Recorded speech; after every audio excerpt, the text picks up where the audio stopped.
Hi, everybody. Welcome back to Are We on the Same Page? I'm your host, Dave Thomas Rocker, and this is my fourth and last video in my series on future inventions, predicted future inventions.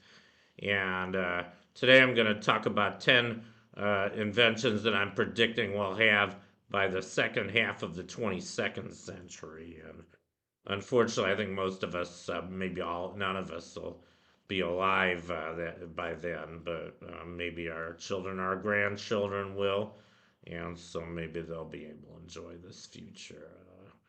And if we live long enough, maybe even some of us will. We'll have to wait and see. But anyway, let's begin. Before I do, I want to give another plug for my book, My Spiritual Journey. You can find this on Amazon. It's better to look for my pen name, Dave Thomas Rocker, because I think there's other books on Amazon called My Spiritual Journey. But it's about a 100-page book. It's mostly one-line quotes about how to live a good life and about some of my spiritual views and kind of what matters in life. And you might be interested in it. Anyway, it's available both in paperback and for Kindle, and you can buy it on Amazon. I think it's $30 paperback, $9 Kindle. You might want to check it out. Anyway, that's a plug for my book. And now let's begin the video. Before I get into the what I consider the 10 greatest predicted inventions of the latter half of the 22nd century, I want to give you guys a little bit of an overview here. I've divided the future, at least the next 175 years, into four eras. That's as far as I care to predict. I can't even imagine what will happen beyond the 22nd century. I think it'll involve mostly technologies we can't even imagine today, just like people from the 18th or 19th century could barely imagine what the technologies that we have today. Uh, this is about the limits of my imagination. Maybe some of you guys can imagine more, but I can't. So anyway, I did my first series maybe about 2 months ago on the very near future. These are probably easiest to predict. This will be the next 25 years from 2025 to 2049. And all these, I had five inventions for this period because it's a shorter period. It's just 25 years. All the other ones are 50 years. So I featured 10 inventions for the other three. And I think I should talk about the pictures as well. So the picture on the top left is supposed to be a depiction of a large city sometime in the near future. It doesn't look too much different from cities today. And this is on Earth, unlike all the other three pictures, which are in various places in outer space. Anyway, the next era is the what I'm calling the near future. That would be the second half of this century, 21st century, from 2050 to 2099. And I talked about 10 predicted inventions from that era. And the picture in this for this era I show here is supposed to be a Mars colony. I guess in the near future it might look something like this with a hyperloop and also with kind of some habitats in the background. That's what we might be able to see on Mars by then. Although I think most of us will still be living on Earth, fixing the problems we have here today, hopefully. And then what I'm calling the distant future is the first half of the 22nd century. And the picture I'm showing here is the interior of a space colony. This would be a city in outer space, not on the surface of a moon or a planet, but just floating freely in outer space. And Gerard O'Neill was a big pioneer of these things. He came up with this design called the O'Neill cylinder, which I prefer to the picture I'm showing here. The one shown here is not one of his designs. It's a torus, like the interior of a donut. And the disadvantage to this design is that you would feel normal Earth weight everywhere in this colony, whereas with the O'Neill cylinder, you could vary the amount of weight you feel. But anyway, that's just a depiction of what I think we can expect in the first half of the 22nd century. And by the way, this is all dependent on not having a catastrophe, which we might well have. I mean, assuming we survive as a species, and even if we do survive, assuming that we don't have some major world catastrophe, which is very likely, then we will probably see all this stuff that I'm talking about here. And let's just hope that we do. I don't want to have a big disaster, although I think the 21st century is probably going to be the most challenging century for humanity that we've ever experienced. It could determine whether or not we experience another dark age or the end of our whole civilization. Let's hope we don't have that. Anyway, the last picture here is a depiction of what I call the very distant future, which would be the second half of the 22nd century, i.e., from 2150 to 2199. And the picture I'm showing here is supposed to represent a colony on another star system, maybe Alpha Centauri or a nearby star. And it's we've discovered a lot of exoplanets in recent years, so now we know that most stars, at least in the Milky Way, have plants around them, and probably a lot of them are habitable. So we might see something like this by the end of the 22nd century. Although I think maybe none of us will live to see it, but we'll see. Anyway, those are kind of just pictures of the different eras. And now I'm going to talk about the fourth of these, which is the last of my series, namely the very distant future, 2150 to 2199. So the 10th most important invention that I predict during that era is you guys probably, this probably doesn't mean anything to you, but this is a very important thing in math. It's called the Langlands program. And this was actually devised by a famous mathematician named, I forget his first name, Robert Langlands in 1970. And this would represent kind of a unified theory of mathematics. And we've already made strides in this direction, which is kind of interesting to me. I mean, I think the latest of these strides was what's called the modularity theorem.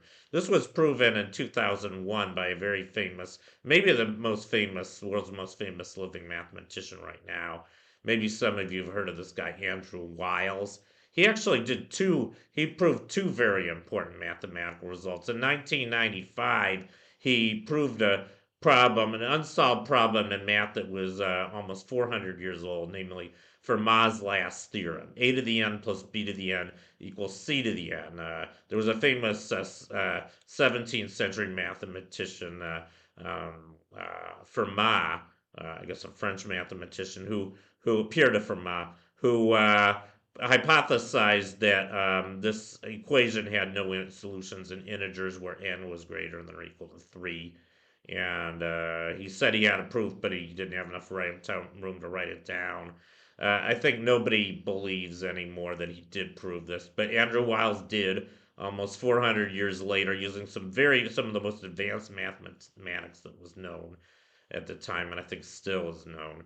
And this is just a small part of this Langlands program. And another thing he did, he actually came up with another result in 2001, which included his theorem that he proved from Ma's last theorem, but it was more what's the word, comprehensive.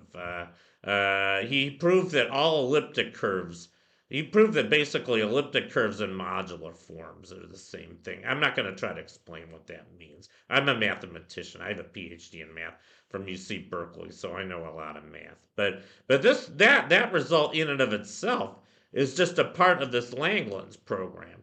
Basically, this Langlands program would unify geometry, more specifically algebraic geometry, which is a very advanced area of geometry. But it would basically unify geometry with algebra.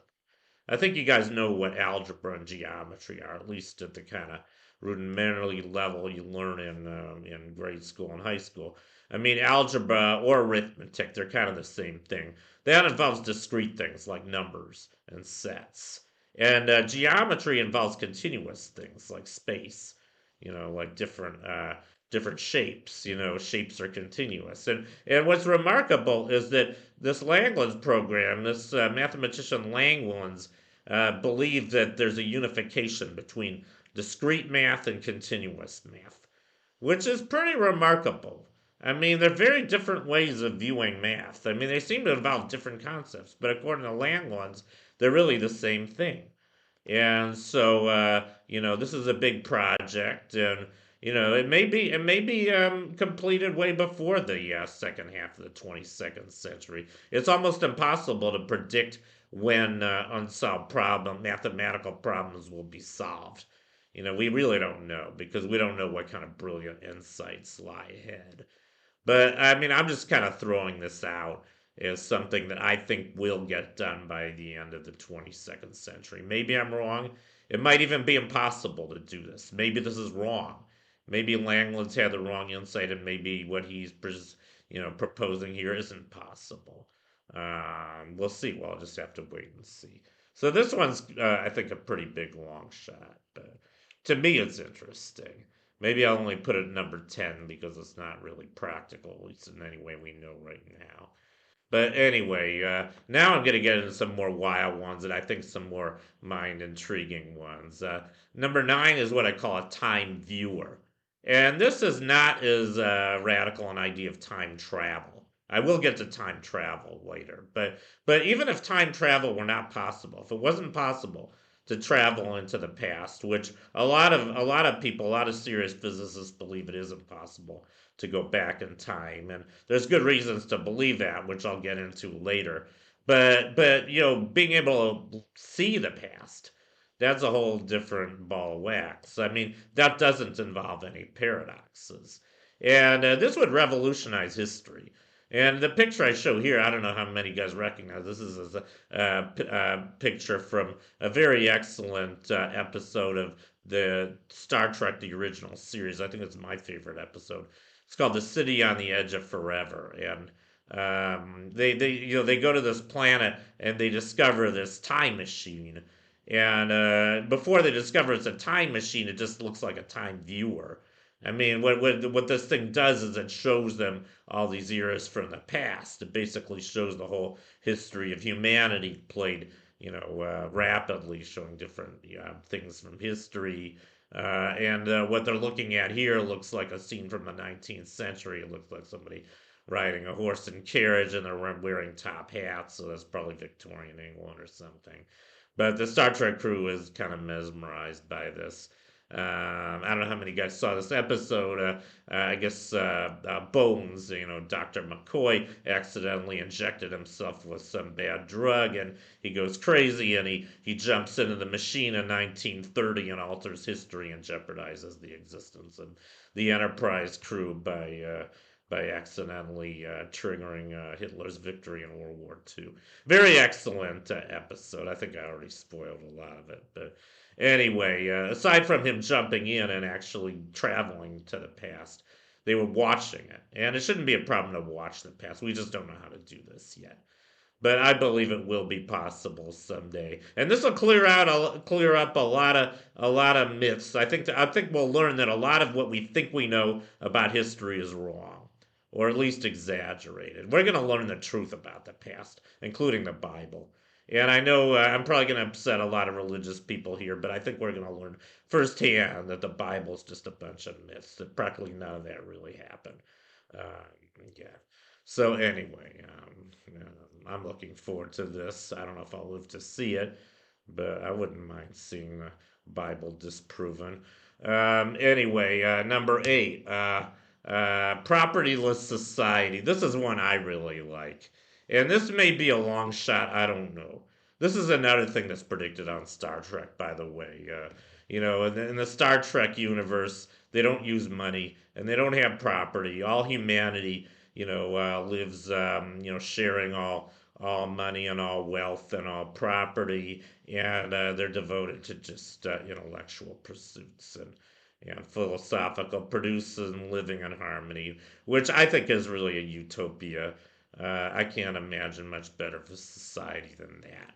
And there is a line from the song Imagine by John Lennon. The last verse he starts out, Imagine no possessions. I wonder if you can. Most of us don't think about sister society because we're so used to having possessions and we seem to need them. But I think someday we won't have them and we'll be so much better off without them. And the picture I'm showing on the right, I just learned this today. This is actually a model that some sociologist, I guess, came up with. I forget what they call this thing. Like a three-state system or something. It just shows the interactions kind of between social, political, and economic aspects of society and how they would ideally interact with each other in a propertyless society. So I think we should try to strive for something like this. And I don't think this picture even represents a propertyless society. I think there's still property in the society. And, I mean, we have to be careful because this was kind of the idea Karl Marx had with communism. And as we all know, communism didn't work. We've never had a successful communist society, and I don't think I'd even want to live in one. I'm not a commie. I am a socialist, but I'm not a commie. And I believe in democracy. And I actually think that socialism works better with democracy than capitalism. I think capitalism is about to destroy itself. And I think it'll get replaced with socialism, but we're still going to have money and property for a while, even with socialism. And I can live with that as long as we level the playing field a little bit. Anyway, that's propertyless society. Maybe I should have ranked this one higher. I don't know. But number 7, artificial senses. This one's very similar to one I featured in my last video. I had bionic implants. And I don't know how you guys remember the $6 million man. He actually had a bionic eye. So he did have an artificial sense. He had a special eye that he could allow him to see things that were much farther away than a human eye. And I think that the bionic woman, she had a bionic ear, so she could hear. She had like superhuman hearing. Not only could she hear things from a very large distance, but she could hear higher and lower frequencies as well. And I guess I mean I think that by the second half of the 22nd century, we won't only have bionic implants that'll increase our physical strength or dexterity. We'll also be able to enhance our senses, and I think this is even more exciting because I mean, so our senses are very limited if you think about it. I mean, our eyes only see one octave of the electromagnetic spectrum. There's about 80 octaves of the electromagnetic spectrum. So we can only see about 1/80th of all electromagnetic waves that we know of.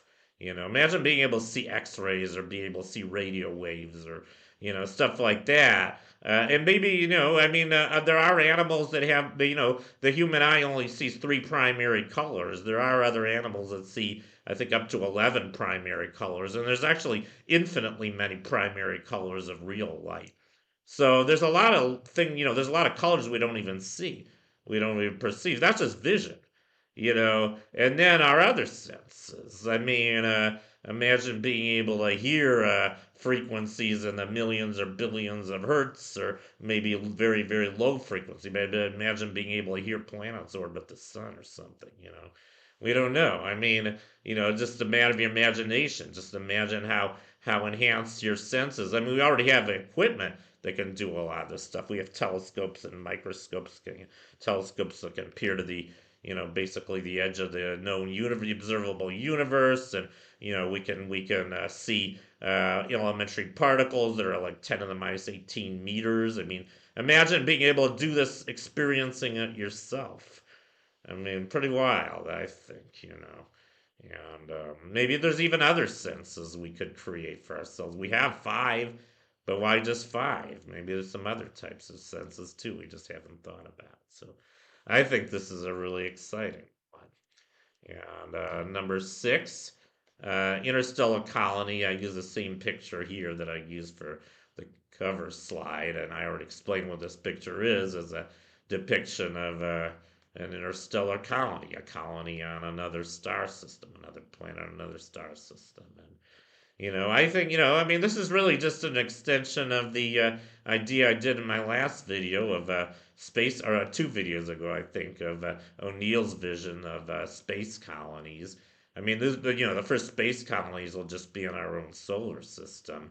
But, as we continue to build them, eventually at some point, we'll probably venture out to another star system. We'll probably start with Alpha Centauri, since that's the closest star system to our own, about 4.2 light years away. And by the way, I really don't like how a lot of sci-fi writers try to get around the speed of light. I mean, it just seems like just about every sci-fi story I've ever seen, including the Star Trek series, that involves travel to other star systems, they all imagine that someday we'll figure out how to travel faster than the speed of light. And I really don't like that because that violates the Einstein's theory, both the special and general theory of relativity. And it involves a lot of paradoxes according to that theory. So I just don't like the idea of violating the speed of light. If it's any consolation, the twin paradox will allow you to travel near the speed of light without aging. So, you might be able to travel to the edge of the Milky Way galaxy within your lifetime, although if you ever return to Earth, it would be 100,000 years later. But, I'm talking about time as measured on Earth, and of course, time is relative. All these years I'm giving, by the way, you kind of have to take them with a grain of salt, because once we start going to other star systems, it won't even make sense to talk about what year it is. It'll depend on how you're moving. So we won't, there's no universal clock. Einstein proved this. There's no universal clock. There's no Greenwich Mean Time for the whole universe, or even for the Milky Way galaxy, or even for the nearby stars. If we're measuring time on Alpha Centauri, we're going to have to be very careful about how we measure it. Time, they'll have their own calendar that's, independent of the Earth's calendar, and it won't even make sense to compare them. But aside from all that, if we're measuring time on Earth in some consistent way, um, with the speed of light barrier, even if we started venturing to another star system at the beginning of the 22nd century, which I think is kind of unlikely after me, even if we did that, we'd only have 100 years to travel, and if the speed of light truly is the fundamental speed limit of the universe, we wouldn't be able to go out more than 100 light years, and probably a lot less than that. The good news is that there's a lot of star systems within 100 light years. I think there's thousands of them. So we'll still have a lot of places to go. But just it'll take a lot longer than you might want. But I think it's still exciting. I think we will do some of this by the end of the 22nd century, at least as measured on Earth. So that's interstellar colonies. And number 5, kind of similar, but this is a little bit farther out. This extraterrestrial alliance, and of course, this depends on the existence of extraterrestrial intelligence. I mean, or extraterrestrial life. We still haven't discovered any aliens, and I think they are out there. I mean, I'm like 99.999. I don't even know how many nines to put at the end, but I'm virtually certain that there is other extraterrestrial life in the universe besides us. The universe is really, really, really, really big. Just not the observable. In the Milky Way galaxy. And there's a thing called the Drake equation. I don't know how many guys are familiar with this, but in the early 60s, there was an astrophysicist named Drake who estimated, and it is a very hand waving ballpark estimate, but he multiplied these six factors together and came up with an estimate for the number of intelligent extraterrestrial civilizations in our own Milky Way galaxy. And I think he came up with a figure of somewhere between, I think it was between 1,000 and 1,000,000. I mean, according to his equations, it was virtually certain that there was other intelligent extraterrestrial civilizations in our own Milky Way. And then the question became, where is everybody? The Fermi paradox. And we still haven't come up with a resolution of the Fermi paradox. I mean, if extraterrestrial intelligence is as common as Drake, expected it would be, why haven't we seen him yet? And I think there's a lot of reasons, actually. I think I can think of a couple good reasons. One is that, for one starters, if you consider the whole Milky Way galaxy, you have to keep in mind again the finite value of the speed of light.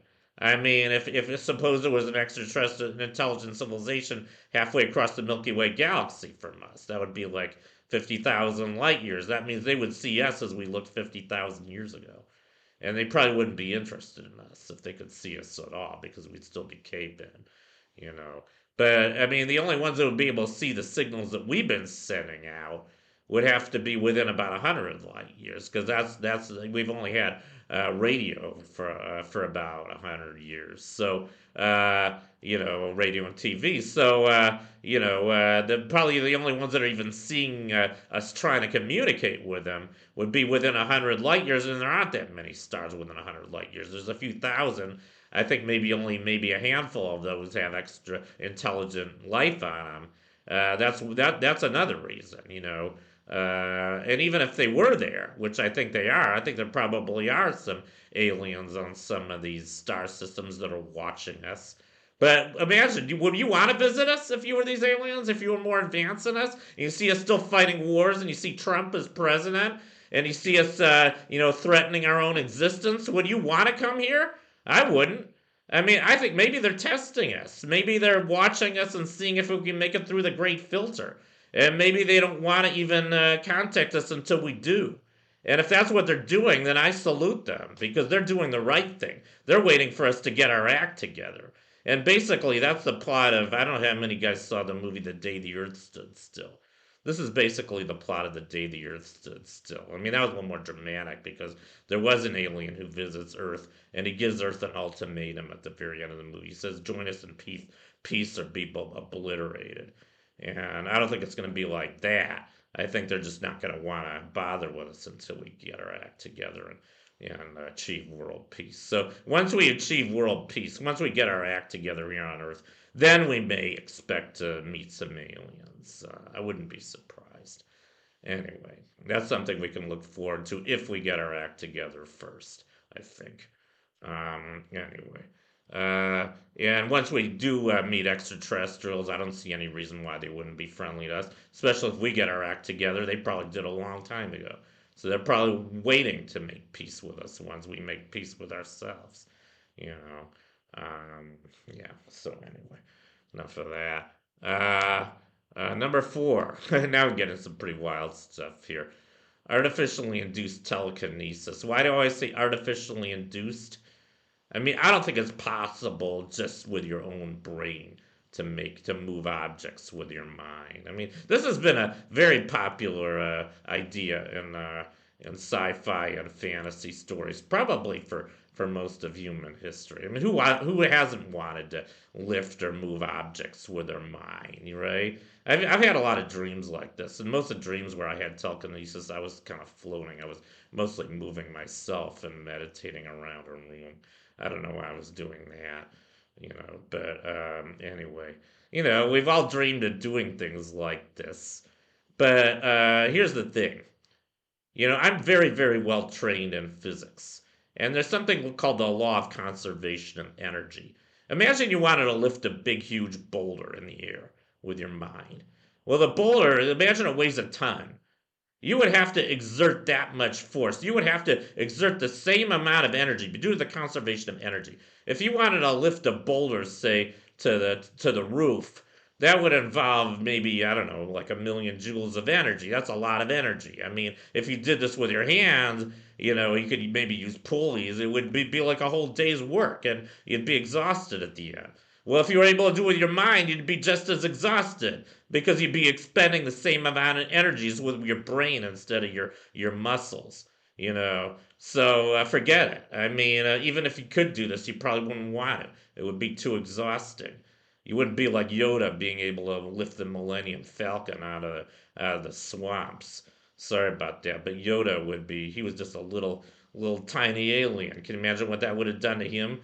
Lifting that Millennium Falcon. I just don't believe that. So, but maybe with machines we could do this. If we had the right kind of machinery and the machines were expending the energy instead of our brain, then maybe we could do this. Maybe we could tell a machine with our brain to move something, and maybe we could do it wirelessly. Maybe there's some kind of wireless technology we haven't discovered yet that can interact with ordinary objects through the air. Maybe using a magnetic field or some other field force we don't know about yet. Maybe we'll have some kind of field like they do in the movie Avatar that levitated the islands in the sky of those space islands. And they never explain how they did that, by the way. I think that was a big flaw with that movie. They should have invented some fictitious force field to be able to have that happen, and they didn't. So that was kind of a disappointment to me. Um, but I mean, you can't violate the laws of conservation of energy, and the law of conservation of energy cannot be violated. I mean, I can say that for a fact. I mean, that's a consequence of Noether's theorem, the symmetry of time of the universe. The law of conservation of energy cannot possibly be violated, and you can even write that on a monument if you want, because I stand by that full heartedly, and everything I know about physics confirms that. So you better have a machine to do your telekinesis, so you don't wipe yourself out. Anyway, that's artificially induced telekinesis. Number three, and another pretty wild sci-fi idea, mind transfer. This is another one that's appeared in a lot of sci-fi. We all know about Spock's ability to mind meld with other beings, but I'm not just talking about mind meld. I mean, I'm talking about actually transferring everything in your mind into another being or another machine. And why not? I mean, I don't see why this wouldn't be possible. We can't do it today. I mean, our brain has a lot of information. What we'd have to do is we'd have to transfer all the information in our brain into some kind of database. I'm thinking like, maybe the cloud. Now we have the cloud. Before it was just computer hardware, but now we can use the cloud. So maybe we could upload all the information in our brain into the cloud, and then maybe we could transfer that information into an Android or whatever you want. You could be your favorite Android. You could, I think it'd be much harder to do this with other biological beings because you'd have to transfer all the information into their brain, and it'd be kind of cool if you could do that. You could be another person. You could be a woman if you want. I think most people would like to, at least for a day, be someone of the opposite sex. I wouldn't mind, as long as I wasn't raped as a woman. But I wouldn't mind being someone else, or at least experiencing it for a little bit of time. I wouldn't mind being an android either. I think I'd prefer being an android because I'd be able to do a lot of things that humans can't do. Not permanently, but temporarily. Why not? And you could even be a dog, maybe. I think a lot of people would like to be a dog or a cat or whatever. You probably couldn't be an ant because their brains are too primitive, but you could be a being that has a similar brain to your own. I mean, I think even a dog would be a stretch because I think their brains are a lot smaller than human brains. So you'd probably be limited as a dog. But anyway, enough of that. And number two, now we're getting some really big ones here. Multi-dimensional travel. Why do I say multi-dimensional rather than just time travel? This would include time travel, by the way. And like I was saying earlier, I used to think time travel was impossible. When I first learned about time travel in the past, I was thinking to myself, no way, that's not possible at all. And there's a lot of reasons that a lot of people still think it's impossible to go back in time. It involves a lot of paradoxes. And I think I mentioned five of them on this slide. I think I can remember them all. The biggest one people talk about is what's called the grandfather paradox. If you could go back in time and kill your grandfather before your parents were born, then you wouldn't be born. And so that would create a logical paradox. You exist and you don't. But the way around that is you have to imagine that you're not only traveling backwards in time, but you're altering history.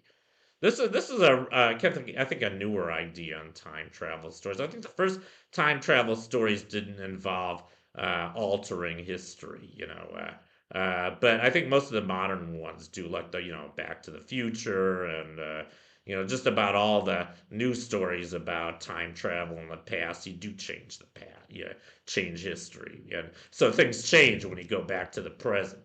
How much they change is debatable.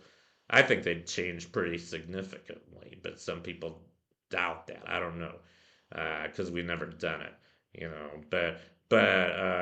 so I guess that is a way to rescue. At least that resolves the grandfather paradox. But then there's other paradoxes, like there's a chicken and the egg paradox, also known as closed time loops. You could enter an infinite time loop where you keep repeating, going back and forth through time. I find that very disturbing. I wouldn't want to be in an infinite time loop. It's kind of like a form of hell, I think. But there are a lot of stories about that. I've seen some Doctor Who and some Star Trek episodes exploring that idea, and they figure out how to get out of it. Um, and I think that's even predicted in various models of general relativity, by the way. So that one may not be as far out as it seems. Then there's, the problem is if you go back in time, what happens if you meet yourself? Could you meet yourself an hour ago and bring yourself back to the present and keep doing it as many times as you want, ending up with as many copies of yourself as you want? That seems to be a problem. I mean, I think there's ways around that too, but maybe I'll just talk about this one a little bit because it's kind of fun. There is a theory that antimatter is matter traveling backward in time. There's a lot of good reasons in physics to believe this, actually. It acts like matter band traveling back one time. There's something called CPT in physics, charge, parity, and time. And according to this theory, antimatter is ordinary matter with its charge reversed. So the antimatter, because of an electron's a positron, it has a positive charge rather than a negative charge. Parity is reversed, so left and right get reversed. And the other thing that gets reversed is time. So according to that idea, a positron is really just an electron that's traveling backwards in time. Some people really believe this. I think even Feynman believes this. And you can think of a antiparticle annihilation. I think I talked about, matter, antimatter annihilation. When matter comes into contact with antimatter, they both annihilate each other and turn into energy. V equals mc squared. One way to think about what's happening is that the electron's just turning a corner in time. It doesn't actually get annihilated with a positron. It just reaches a point in time where it stops going forward in time, starts going backward in time. So according to the electron, it's still itself. It's just that time's going backward now. But a photon had to come out in order to do that. I guess it had to expend a lot of energy in order to turn this corner in time. So maybe the reason why it's so hard to make copies of yourself is because you probably have to expend a lot of energy.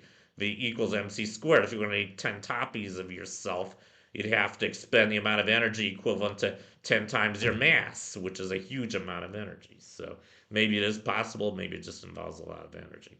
We don't know yet. But anyway, and then I think another one, here's one of the most convincing paradoxes against time travel. Why haven't we seen any time travelers from the future?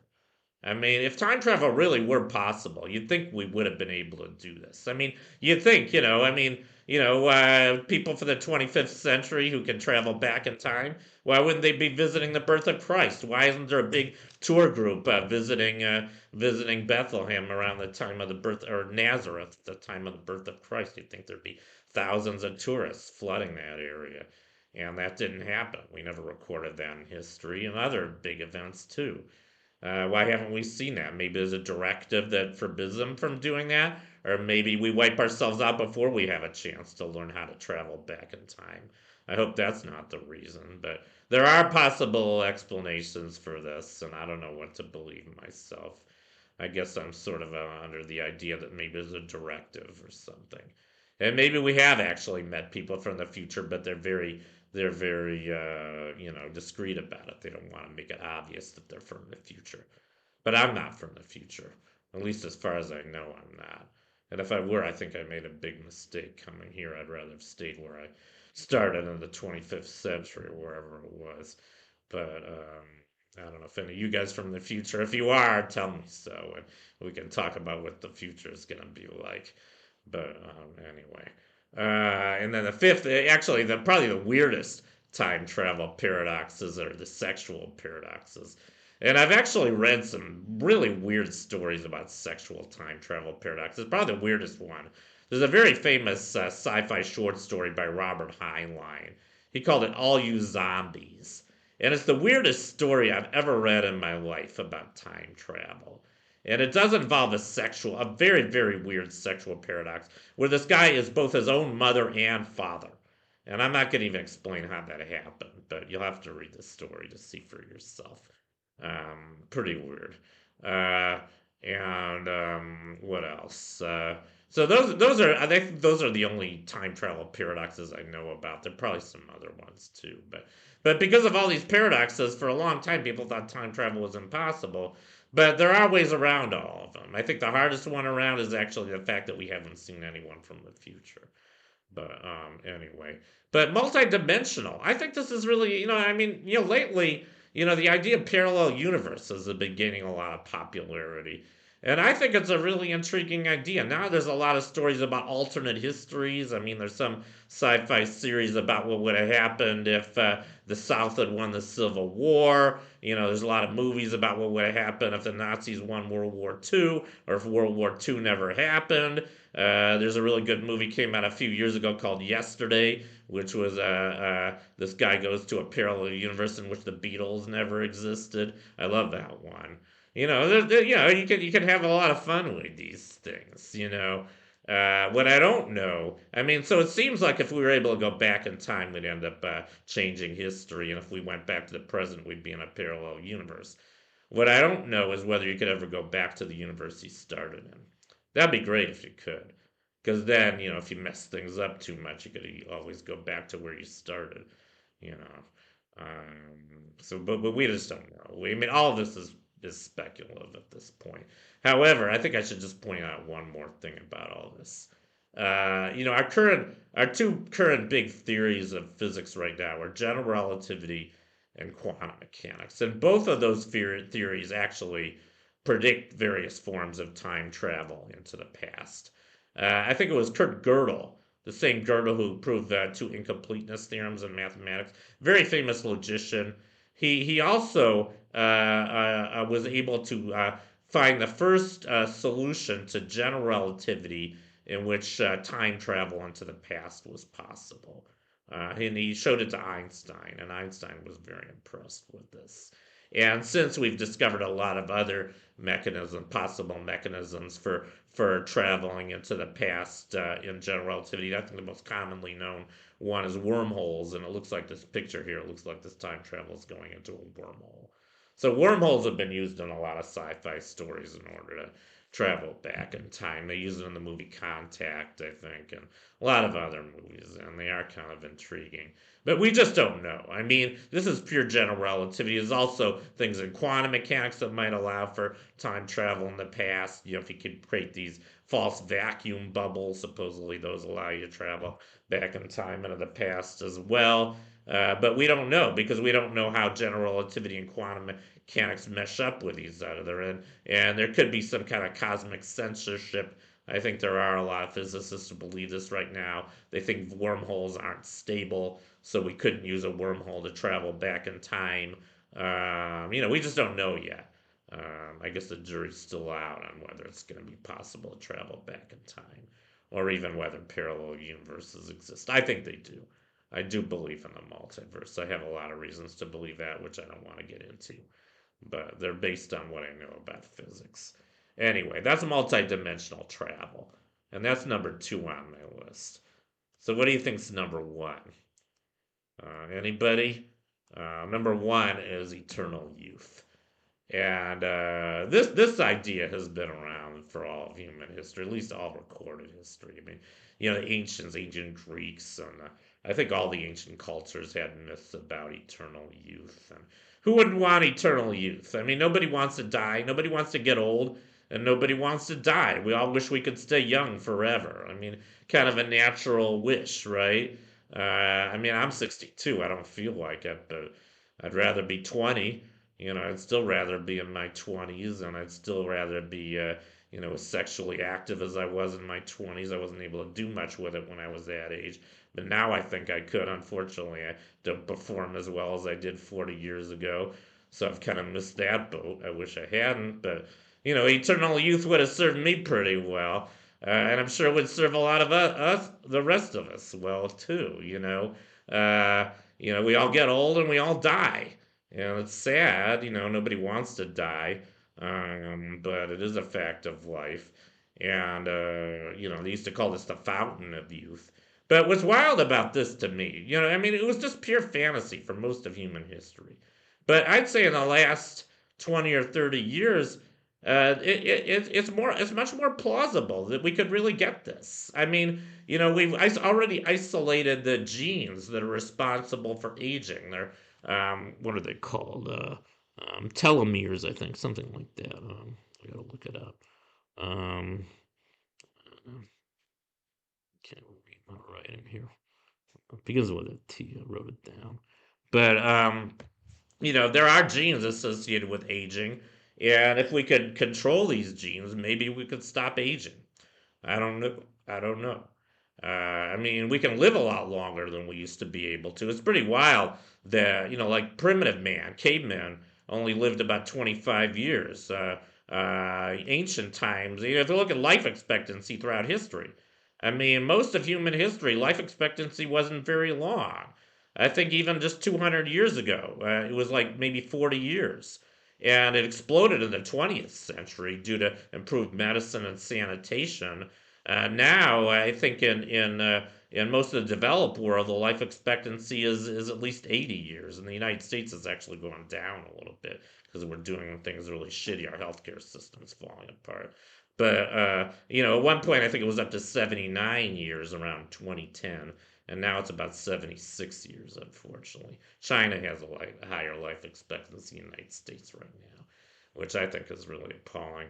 But I mean, for the most part, we've been living longer and longer, and maybe at some point we'll be able to stop aging entirely. There actually is a guy who believes this is possible. I think his name is Tom Wolfe, and he wrote a book called The Longevity Escape Velocity. He thinks that even I went to a lecture of his about 10 years ago. He said at this time, this was around 2010. He said that by in 25 years we'll be able to stop aging. We'll be able, in principle, live forever. I mean, I think he was full of shit, but not 25 years, but maybe 200 years from now we'll be able to do this, or by the late 22nd century, I think we probably will.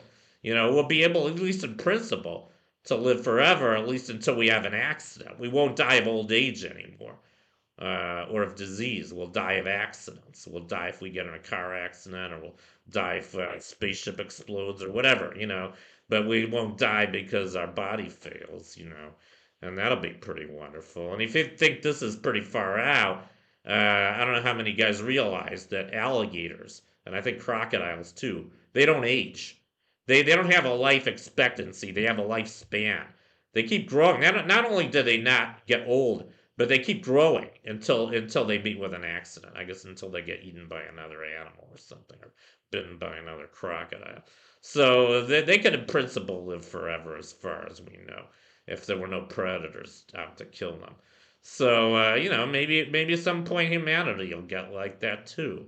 But then that opens up a whole bunch of kind of philosophical and ethical issues. Do we want to live forever? I used to ask my question this a lot. And I don't think I would. I think I'd get bored after a while. I don't know if I'd get bored or I don't know. I think I'd reach a point at some point, maybe after 200 or 300 years. I think I'd reach a point where I don't want to live anymore. Because I've learned everything I want to learn about life, and I've seen it all, and it's fine. I'm ready to go. And that might happen more in the future. I don't know. I mean, I wouldn't be surprised if by the late 22nd century euthanasia becomes really commonplace, where we just drink some poison at the end of our life, maybe after 120 or 150 years. Once we've had enough, we just drink a vial of poison, say goodbye to all friends and loved ones, and just leave the world. And I do believe in reincarnation, by the way, so maybe that's such a bad thing to do. I don't know. I don't want to do it in this lifetime. I want to live out my natural life span, and I'd like to see the world get better before I die, hopefully. I'd like to see the world's first fusion power plant get built, hopefully by by the year 2049, like I predicted in my first video. I'm not ready to go. I'm 62. As a matter of fact, I used to be much more suicidal when I was young. When I was in my teens and 20s, I didn't want to live anymore just because I was so depressed. But I haven't been depressed for over 20 years. I love life now, even though it does present a lot of challenges. And I want to live out my full life too as long as I can. And I want to enjoy the rest of my life. And I hope you guys do too. Anyway, that completes my series on future inventions. And thank you, and keep thinking. And I'll see you guys next time.